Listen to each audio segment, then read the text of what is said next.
전세난 임대차 3법 때문 아니야라고 국토부 장관이 말했는데 팩트 체크가 필요할 것 같습니다.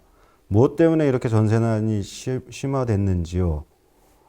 또 전세값 사이클상 최근 몇 년간 전세값이 워낙 떨어져서 오르는 것이라는 주장도 있는데 요즘 같은 전세난이 과거에도 있었던 흔한 사이클상 전세난인지 아니면 드문 전세난인지 지금이 특별한 상황인지 아니면 그냥 순환 주기상에 있는 일인지 그런 질문을 하시는 것 같아요. 네. 제가 지난주에 MBC 100분 토론 나와서 네. 짧게 이렇게 상대방분하고 이렇게 좀 토론을 했는데 제 반대편에서 있는 그 소장님께서 얘기한 거는 본인은 봤을 때 7월 달부터 전세 거래 가격이 그 평균적으로 떨어졌다 이렇게 얘기를 좀 하더라고요. 우리는 실거래가라는 걸 가지고 있기 때문에 어제 날짜까지 다운을 받아가지고 분석을 해보니까 7월, 8월을 정점으로 해서 임대차 3법 시행 이후에는 전체적으로는 꺾이는 경향을 보이고 있는데 지수를 봐야 되는 게 맞거든요. 평균을 본다고 했으니 평균의 함정에 빠질 수가 있어요. 통계적으로. 예를 들어서 전세 물건이 두 개인데 하나는 10억짜리고 하나는 뭐 5억짜리라고 치자고요. 네. 하나씩 거래가 됐으면은 평균 거래가는 7억 5천이잖아요. 예. 그죠? 근데 이게 임대차 3법 때문에 폭등을 했어요. 네. 10억짜리가 뭐 14억으로 뛰고 5억짜리가 한 7억으로 뛰었다고 치자고요. 둘 다 한 40%. 근데 10억에서 14억 뛴 건 너무 과도하니까 얘는 거래가 안 됐어요. 그 시장에서 5억짜리가 7억에 된 건 거래가 됐다고 치자고요. 그럼 거래 물건은 우선 하나로 줄었고 평균적으로는 7.5억인데 7억으로 준 게 더예요, 사실은. 그러니까 이건 평균의 함정이에요. 평균의 함정. 그 다음에 이게 또 데이터상의 문제가 사실은 국토부에서 전세의 경우에는 전세는 풀 데이터를 갖고 있지를 않아요. 왜냐하면 어떤 사람들은 이제 거래를 신고를 법원에 가서도 확정일자를 신청하는 경우도 있고 공중을 통해서도 신청하는 사람이 있거든요. 그러니까 동사무소 가서 신청하는 사람들은 전체가 아니고 그중에 일부일 거예요. 많긴 하지만 그래서 거래 풀 데이터가 아니기 때문에 그 평균 갖고 얘기하는 건 좀 되게 어폐가 있고 이게 심각한 건 뭐냐면은 전세 물건 자체가 지금 없어요. 전세 물건 자체가. 우리 서울에 3,000세대 이상 아파트, 대단지 아파트들의 물건이 얼마나 되는지 네이버 부동산에 나온 것들을 좀 체크를 해봤어요. 웬만하면 다 네이버에서 찾으니까. 근데 여기 보면은 압구정동 신현대 아파트가 한 2,000세대는 3건밖에 없어요. 이거 지지난주 통계이긴 한데 도곡 렉스리 3,000세대인데 12건.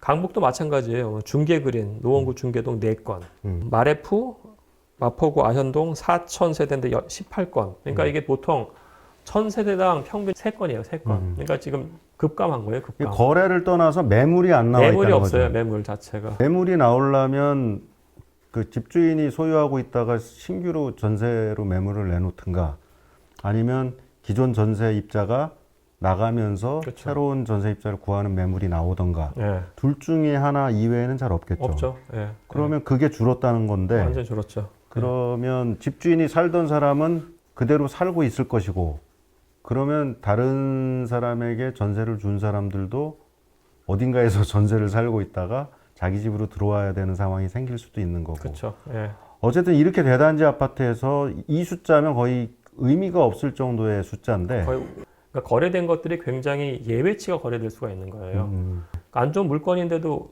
높이 가니까 그냥 그걸 잡아버릴 수도 있는 거라고요. 사실. 예를 들면 뭐 저당권이 설정돼 뭐 그런 있어서 거죠. 예. 좀 위험한데 살 집은 없으니까 싸게 들어가거나. 그렇게 볼 수도 있어요. 사실은. 그럼 이게 주택 구매 수요로 연결되는데도 일조를 했겠네요.